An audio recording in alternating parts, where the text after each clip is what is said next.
자, 충격적인 제보 사건입니다. 좀 집중 좀 해주시죠. 설명해 주시죠. 네, 4년 전인 2020년 피해자는 수학교육학과를 졸업하고요. 5, 6년 동안 임용공시를 준비하다가 취업을 위해서 경북의 한 대학교에 입학을 했습니다. 이곳에서 문제의 해당 교수를 만나게 됐는데요. 그해 12월 교수는 학교를 상대로 영업하는 교육 응용 소프트웨어 개발 회사를 세울 건데 같이 일하자고 피해자를 설득했습니다. 피해자는 고민 끝에 2021년 3월 교수와 함께 일을 하게 됐고 근로계약서를 작성했습니다. 계약서에 따르면요. 2021년 7월부터 12월까지 세전 월급 200만 원을 받고 근로시간은 오전 9시부터 오후 6시까지, 또 피해자가 맡은 주된 업무는 프로그램 코딩이었습니다. 교수는 외관상 5인 이상의 사업장을 꾸렸는데요. 하지만 직원은 사실상 대표인 교수 그리고 직원인 피해자가 유일했다고 합니다.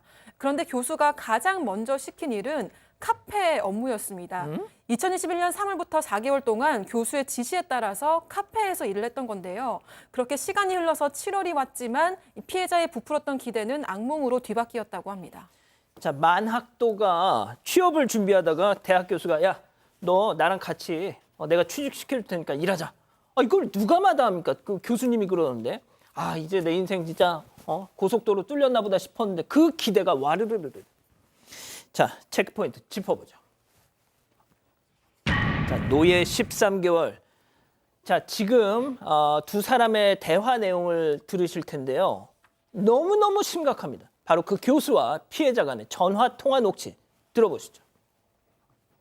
총 놔둬보라고. 그 네, 통역 줘봐라. 네, 서류 따로 모으고 저거 한 건데 접어가지고 한 곳에 모아. 그럼 왜 접어라, 이 멍청이야.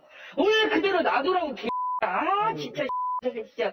멍청하네, 진짜. 죄송합니다. 나일 거야, 네.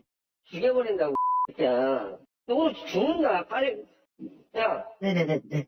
이 시간 이후부터 잠을 울리면 너는 모든 걸 갖고 바로 와서 죽여버릴 거야, 앞으로 계속. 나 분명히 얘기했다. 진짜 진짜. 예, 뒤로 아까 챙기라고 하신 서류들 챙긴 거 사진. 뭐 사진 찍고 나한테 컴청가고 옮기라고, 이 멍청이야. 죄송합니다. 진짜 이 닭대가리 왜 사냐, 이 좀 뒤져라. 자, 들어보셨죠? 죄송합니다. 막 상대는 막 계속 연신 욕을 퍼붓고 이런 이 녹취 파일이 무려 200개가 넘습니다. 그러니까 이게 한 번 딱 이런 일이 뭐 감정적으로 문제가 생겨서 한 게 아니라 지금 말씀하셨던 것처럼 이런 정도 수준의 폭언이 담겨 있는 녹취 파일이 250개가 넘는다는데 지금 나오는 사람이 그 교수 대표입니다. 맞습니다. 2021년 7월에 이 교수가 경북 김천에 회사를 차리고 김천에 아파트를 계약합니다. 그리고 지금 이 피해자인 제자와 사실상 수시감에 일을 시작하게 되는데 뭐 둘이 한 집에서 같이 있으면 뭐 가벼운 욕을 할 수 있습니다만 이제 지금 보시면 가벼운 욕 수준이 아니죠. 예. 2021년 12월부터 갑자기 훨씬 심해졌다고 하는데 그 이유는 정부의 인건비 지원 사업이 끝나면서 이제 돈이 들어오지 않으니까 그 정도가 점점 심해졌다는 건데요. 이게 이제 어떤 실수, 뭔가 실수를 했을 때 이렇게 욕설을 하는 건데 그 실수가 이런 겁니다. 뭐 문단 띄어쓰기를 틀렸다. 문장에 온점이 하나 빠졌다. 뭐 렌터카 날짜를 제대로 고르지 못했다. 교수가 내야 할 대학원 과제 제출이 미흡하다. 성적 입력을 맡겼는데 그게 성에 차지 않는다. 이러면서 욕설을 한 건데 지금 저희가 들은 거 말고도 단순 모욕 수준이 아니라 뭐 죽이겠다고 협박하는 내용들도 있고요. 나중에 이런 내용도 있습니다. 충격적인데 부모님을 찾아가 칼로 찌르겠다 이런 내용도 있습니다. 뭐 굉장히 지금 보시는 것처럼 대답도 제대로 하기 힘든 정도의 수준의 공포에 휩싸여 있는 걸 충분히 알 수 있을 것 같은데요. 말씀드렸던 것처럼 이런 녹취가 250개가 넘는다고 합니다. 자, 폭언도 심각하지만 폭언에서 그쳤으면은 저희가 이렇게 뭐 소개도 안 했을 것 같습니다. 더 들어보시죠. 폭행 당할 때는 그 지하 계단에 오라고 해서 네. 그곳에서 이제 핸드폰을 달라고 해요. 제 핸드폰을. 본인 핸드폰 말고 선생님 핸드폰. 본인 핸드폰으로는 때리다가 한번 고장나가지고 수리를 했었거든요. 예. 네. 그래서 제 핸드폰을 달라고 해요. 그 핸드폰을 주면은 제 머리를 내려 찍거나 그래도 성에 차지 않으면 이제 무릎 꿇으라고 한 다음에 혹시 레슬링 보시는지 모르겠는데 빅풋이라고 하는 자세를 아실까요? 빅풋이요? 네, 빅풋이라고 해서 발바닥으로 가격하는 그런 형태의 공격인데 그거랑 좀 유사하도록 무릎 꿇게 한 다음에 이제 얼굴을 발로 그렇게 가격을 했었죠.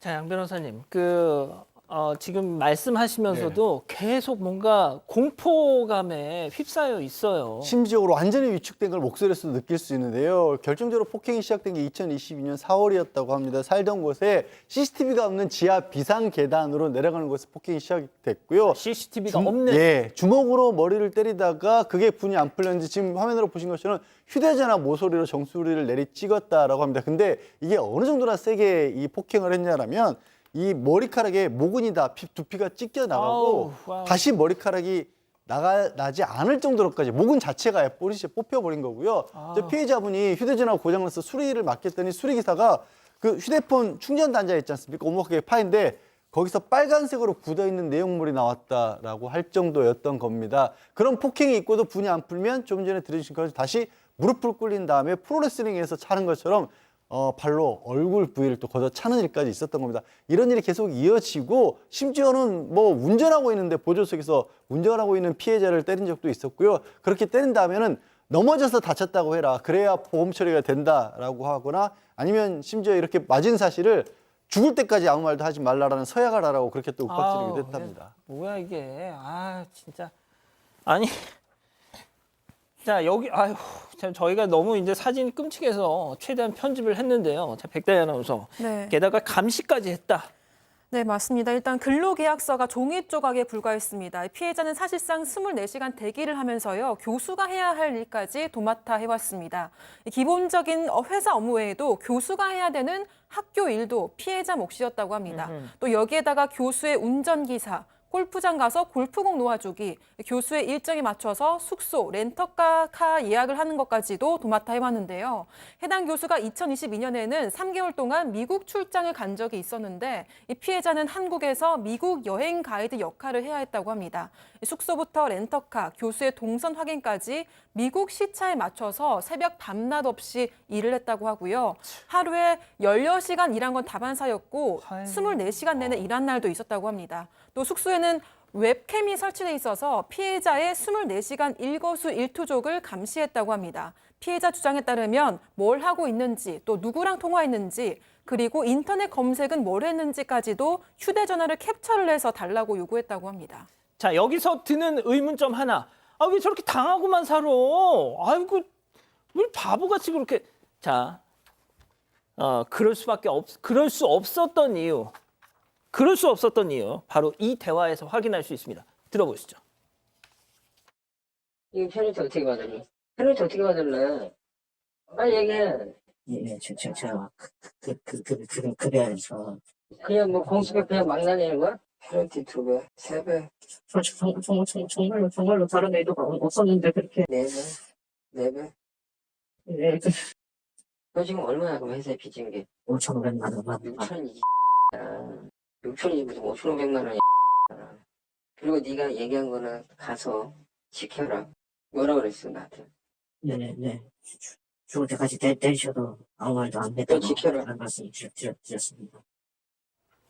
제가 교수님 이걸 다 봤는데도 다 들었는데도 방송에서 보니까 더 사람이 아닌 것 같아요 좀. 네, 이 피해자가 말을 더듬는 거 보니까 저 사람이 완전히 심리적으로 장악을 하고 있는 그런 상태 같습니다.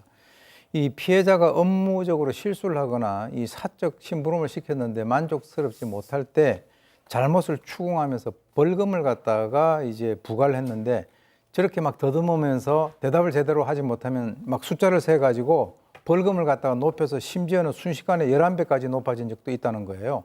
그러니까 이렇게 해서 이 페널티 금액이 무려 8천만 원에 이르렀답니다. 이게 새로운 형태의 어떤 금전적 착취를 하는 것이죠. 그리고 이제 이 피해자 같은 경우는 회사에서 받는 급여 이외에는 돈이 없으니까 이 페널티 금액은 급여에서 아예 삭감을 해가지고 심지어는 뭐 동생이나 지인에게 돈을 빌려가지고 이 교수의 친동생에게 710만 원을 갖다 입금을 한 그 입금 내역도 있다라고 합니다. 그래서 2022년 2월부터는 계속 나오네요. 급여 200만 원이 아닌 실제로 페널티 금액이 삭감된 63만 원씩만 입금받아온 것이 확인이 됐는데 그러면서도 이것을 갖다 빚이라고 얘기하면서 너 끝까지 내가 받겠다 이런 식으로 얘기하고 그런데 이제 사실 아, 저 정도 되면은 정말 그만두고 나와야 되지 않느냐라고 하는데 이 교수에게 경제적으로 얽매여 있었고 이 그 어떤 경제적인 자유가 구속되어 있는 상태이기 때문에 도망을 갔다가 할 수 없었다라고 하고요. 이 교수라고 하는 것이 아직까지는 한국에서 이 사회적 지위가 있기 때문에 신고해도 제대로 처벌받지 못할 것이다라고 생각을 해서 신고할 엄두도 못 냈다라고 하는데요. 제가 볼 때는 요즘 교수가 하도 많다 보니까 교수 같자는 자들이 교수라고 하는 간판을 달고 인간 이하의 행동을 그 음지에서 하고 있는 것이 이번에 노출된 것이라고 그렇게 봅니다. 저희가 이제 뭐 이 교수라는 사람의 신상에 대해서는 뭐 조금의 힌트도 지금 안 드리고 있지만 저희 채팅창에서 또 아시는 분들이 좀 계시네요. 뭐 누구라고는 얘기는 안 하겠습니다만, 자, 백 변호사님, 네. 보통 우리가 뭐 섬노예라는 표현 많이 쓰지 않습니까? 도시 한복판에도 노예가 있어요. 더 심하면 더 심했지 덜하지 않네요. 저도 보고 너무 충격적인데 일단은 지금 이 정도 그 피해를 당한 이 피해자 입장에서는 더 이상 견딜 수 없어서 2022년 7월에 아까 교수가 3개월 동안 미국에 갔다 그랬죠. 예. 그 사이에 공인노무사에게 전화로 도움을 요청했습니다. 근데 어. 아까 그 얘기했죠. 웹캠. 예. 그걸 보고 있었답니다. 교수가. 아. 전화하는 것도. 근데 그래서 바닥에 무릎 꿇고 통화를 하고 있었는데 갑자기 그 교수가 너 이 XX 뭐 하고 있어라고 고함을 쳤다고 합니다. 와우. 이 피해자는 노무사와 상담 후에 그리고 한 달 후에 2022년 8월에 퇴사 통보 후에 드디어 저 집에서 도망쳐 나왔다고 하는데 이후에도 이 교수는 본인 친동생을 피해자 집으로 보내서 뭐 감시하고 그래서 결국 친동생은 스토킹 처벌법 위반 혐의로 검찰에 송치됐다고 하고요. 또 전화와 문자 메시지도 지속적으로 보냈다고 하는데 이 피해자를 소위 탈출시켜준 노무사, 이 노무사에게 이런 문자를 보내기도 했다고 합니다. 이 사건으로 쓰러져 있는 지인에게 따로 접촉해 무리한 부탁한 거 알고 있다. 제3의 피해자는 없어야 되는 것 아니냐. 지금 누가 가해자고 누가 피해자죠? 노무사가 마치 가해자인 것처럼 적반하장의 문자까지 남기기도 했습니다. 자, 양 변호사님, 제가 그냥 오 교수님께 마지막으로 그냥 여쭤보겠습니다. 오 교수님, 지금 이 피해자는 그 지옥 같은 곳에서 벗어난 지 2년째 되는데 아직까지도 예전에 2년 전에 자신으로 돌아오지 못하고 있답니다. 이게 이제 어떤 그 심리적인 트라우마가 있냐면 본인은 당할 때는 잘 몰랐지만은 지금을 갖다가 다시 복귀를 해보니까 내가 왜 그때 당했는가라고 해서 자기 자신에 대한 어떤 그 자책감 같은 것이 이게 훨씬 더 심한 후유증이 될 수가 있다라고 하는 거죠. 그래서 실제로 지금 이 사람 같은 경우는 학교에서의 학업을 갖다 하는 것이 아니라 그 충격으로 인해서 지금 제조 공장에서 일을 하고 있다라고 합니다. 즉 프로그램 코딩이라고 하는 업무를 갖다 포기했다라고 하는 거죠. 그리고 이제 근로복지공단에 이 외상후 스트레스 장애 업무와 연관돼 가지고 이걸 재해로 인정을 해달라라고 요청을 했으나 아직까지 그 결론은 나오지 않고 있고요. 그래서 지금 이제 처음에는 공포와 두려움을 느꼈는데 지금 화가 난다라고 하는 겁니다. 그래서 실제로 자기는 이 퇴사하고 난 이후에 이 교수에게 연락을 한 적이 없는데 나중에 그쪽에서 음성 메시지가 하나 왔다라고 합니다. 나한테 진 빚은 다 없어지는 것이고 그동안 고생했다. 이제 완전히 이제 터는 거죠. 이 사람하고의 관계를. 그리고 이제 이 이후에 최초 보도한 언론에서 이 교수에게 직접 찾아가기도 하고 전화도 하고 했는데 뭐 없고 잘못 거셨다. 그 교수 아니다라는 답변을 했는데 나중에 이 목소리를 확인해 보니까 그 교수가 맞았다라고 합니다.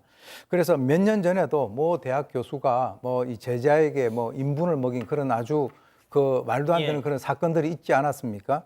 어느 학교인지 저도 잘 모르겠습니다만은 이 학교 명예를 좀 지키고 그리고 네. 적어도 이 교수라고 하는 그 집단에 대한 뭔가의 어떤 그 죄책감이 있다면 앞으로 이 사람이 교수 행세 또는 교수 노릇을 더 하지 못하도록 하는 것이 정의가 아닐까 이런 생각이 듭니다. 저희 PD가 이 교수에게 전화를 했어요. 저도 그 통화 녹취를 들었는데 누구 교수님 맞으시죠? 저희 PD가 물어보니까 아닌데요. 잘못 거셨습니다. 뭘 잘못 겁니까? 세상에 그렇게 자신도 없으면서 나중에 저희한테 전화해서 왜 반론 안 실어줬냐고 그런 소리 하지 마세요. 본인이 아니라고 부인을 하셨어요. 저희가 전화를 했더니.